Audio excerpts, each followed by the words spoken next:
measures that had a major impact on various sectors, particularly, Mr. President, in the areas of health, women and youth empowerment, education, environment, electoral reforms, and peace and order, among others. Mr. President, hindi na po ako magmamahabang talumpati pa dahil alam ko marami po akong gustong magsalita. But I have to say, Mr. President, I have encountered these two individuals at the dawn of my political career.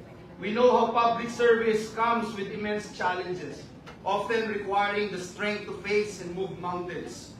The former President and former First Lady were no exception to this. But they faced each trial with unwavering resolve and grace.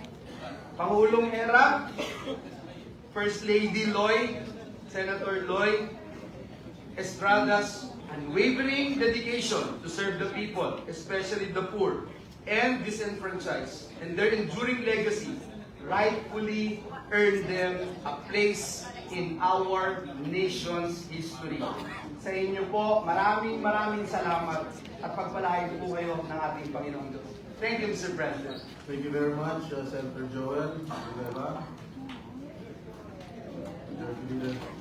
Yes, Mr. President, next to deliver his co-sponsored speech is another good friend of our father, Senator Wing Gatchalian. I move that he be recognized. Senator Sherwin Gatchalian is here. Thank you, Mr. President. Thank you, Majority Leader. Mr. President, esteemed colleagues, a pleasant day to you all.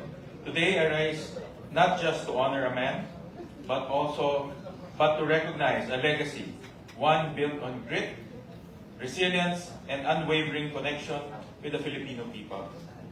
Joseph Ejercito Estrada, Mayor, Senator, Vice President, President, a public servant whose name is forever written in the story of our nation. His journey was never ordinary. He was a man of the masses. Long before he held public office, he captured the hearts of Filipinos through film, not just as a celebrity, but as an icon of justice, fighting for the underdog, standing up for the poor. And even then, he was not content to simply act out those stories. He made it his life's mission to bring them to reality. Kaya hindi nakapagtataka sa mula pelikula, ang kanyang kwento ay naging bahagi ng kaysaysayan ng ating bansa. His transition to public service was natural, driven by a genuine love for the people. As mayor of San Juan, he transformed the city, modernized real estate tax systems, and elevated education, health, and infrastructure. Hindi lang siya umupo bilang alkalde. Dinabaho niya, binago niya, he set the bar for what local governance should be.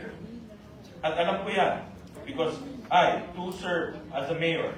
Alam ko ang bigat ng responsibilidad kung paano araw-araw kang haharap sa tao, hahanap ng solusyon sa problema, magtatayo ng mga proyekto, at higit sa lahat, magpapasya hindi para sa sarili mo, kundi para sa kapakanan ng lahat. That is why I have great respect for Mayor Era. He never led from a distance. He led from the streets, from the barangays, from the very pulse of the people. His leadership did not stop there. As senator, he authored landmark laws. Republic Act number 7307, which created the Philippine Carabao Center, and Republic Act number 6978, which accelerated irrigation projects for the farmers. In